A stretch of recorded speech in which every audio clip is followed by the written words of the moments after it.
북에서 발원해서 남으로 이어지다가 경기 파주에서 한강과 서해로 갈라지는 강이 임진강입니다.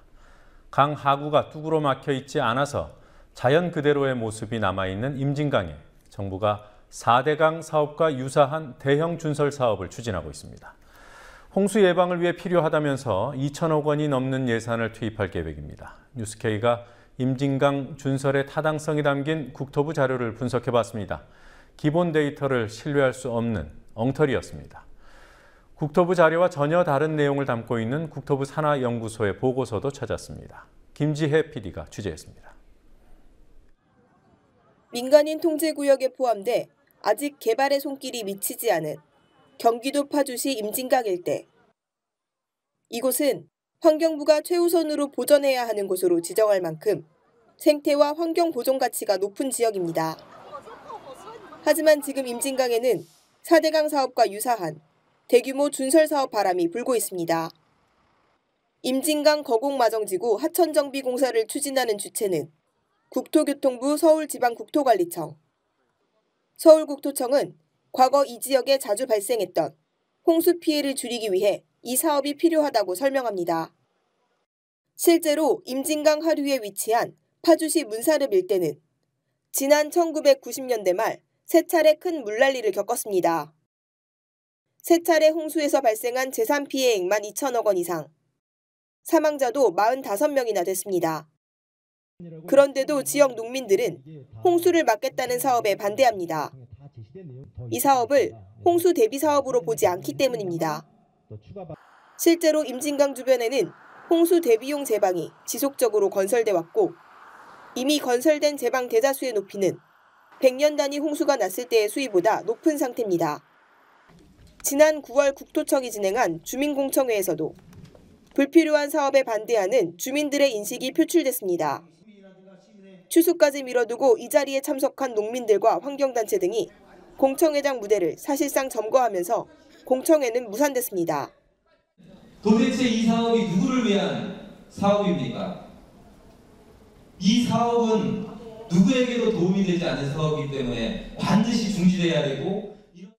그렇다면 서울국토청은 어떤 근거로 사업을 추진하는 것일까? 지난해 11월 서울국토청이 공개한 임진강 하천정비공사에 대한 환경영향평가서 초안입니다. 평가서에는 임진강 하구 파주 거곡리와 마정리 일대의 하천바닥을 준설하고 이보다 상류에는 제방을 추가로 건설한다는 내용이 담겨 있습니다. 준설을 하는 이유로는 지난 20년 동안 하천 바닥에 퇴적물이 너무 많이 쌓였다는 점을 들었습니다.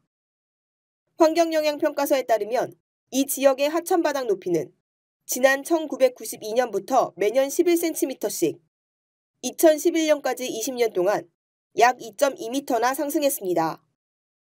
하지만 서울국토청은 하천 바닥, 즉 하상 높이에 관한 측정값을 제시하면서 가장 기본적이고 중요한 측정 시기도 밝히지 않았습니다. 준설을 해야 된다라는 근거를 댄 자료가 뭐냐면 임진강 하구는 지속적으로 퇴적이 된다. 뭐 이걸 근거 자료로 되지 않았습니까? 근데 그 분석 자료가 정확한지 정확하지 않는지 좀 불투명하게 나와 있어요. 이걸 투명하게 자료를 공개를 해서 어떻게 계산을 해서 이런 결과가 나왔다라는 걸 보여줘야죠. 평소에는 바닷물이 드나들면서 퇴적물을 쌓았다가 큰 비로 유속이 빨라지면 하천 바닥이 다시 깎여나가는 것이 임진강의 특성. 때문에 측정 시기를 언제로 하느냐에 따라 하상 높이 변동폭은 실제보다 크게 부풀려질 수 있습니다.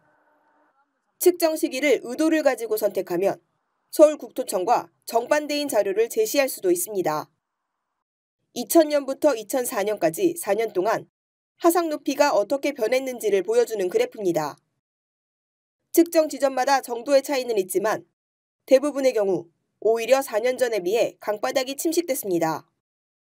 홍수가 나기 이전인 2000년 7월의 측정값과 홍수가 나서 퇴적물이 상당히 쓸려나간 2004년 8월의 측정값을 비교했기 때문에 이런 결과가 나왔습니다. 서울국토청과 비슷한 자료도 만들 수 있습니다. 홍수 후인 2004년 8월과 홍수 전인 2005년 5월을 비교한 그래프입니다. 대부분의 지점에서 퇴적이 일어났다는 결과가 나왔습니다. 이처럼 하상 높이 측정 시기가 핵심인데도 이를 공개하지 않은 서울국토청에 대해 총리실 산하 환경정책평가원도 문제를 지적했습니다. 자료에만 문제가 있는 것이 아니라 20년간 꾸준히 퇴적됐다는 서울국토청의 준설 명분 자체가 잘못됐다는 연구 결과도 나와 있습니다. 뉴스K는 국토교통부 산하 연구소인 한국건설기술연구원에 지난 2005년 보고서를 확인했습니다. 해당 보고서는 임진강 강바닥은 홍수에 의해 세굴되고 평소에는 밀물과 썰물에 의해 되메워지기 때문에 큰 변동이 없다고 설명합니다. 임진강 하구의 그 하상의 특징은 늘 퇴적만 되는 것도 아니고 늘 세굴만 되는 것도 아니고 그 1년에 주기적으로, 그러니까 주기가 있는 거죠. 깎였다가 다시 쌓였다가 깎였다가 쌓였다가 그걸 매해 반복된다는 거죠. 그래서 뭐 10년이 지나든 20년이 지나든 그게 쭉 쌓이는 것도 아니고 쭉 깎이는 것도 아니고 그대로 어떻게 보면 쭉 평행 상태를 이루고 있다라고 얘기할 수가 있습니다. 이 공사의 설계를 담당한 사업자 측에서도 임진강 하구에서는 지속적인 퇴적이 없다는 취지의 발언을 했습니다. 지난 6월 공청회에서 공개적으로 했던 발언입니다. 저희들이 현재로 봐서는 2000년도 이전까지는 퇴적이 많이 이루어졌다라고 판단하고요. 그 이후부터는 세굴과 퇴적이 반복되지 않느냐, 하상이 어느 정도 안정이 돼 있다. 그렇게. 뉴스K는 임진강 준설 사업의 명분이 근본부터 흔들리는 문제에 대해 국토부와 서울국토청의 입장을 듣기 위해 수차례 인터뷰를 요청했지만 끝내 함구로 일관했습니다. 정부는 이해 당사자인 주민들조차 설득시키지 못하면서 수천억 원이 투입되는 이른바 5대강 사업을 밀어붙이고 있습니다. 이대로 두면 내년 3월 준설 공사가 시작되고 임진강은 4대강과 같은 운명에 놓이게 됩니다. 국민TV 뉴스 김지혜입니다.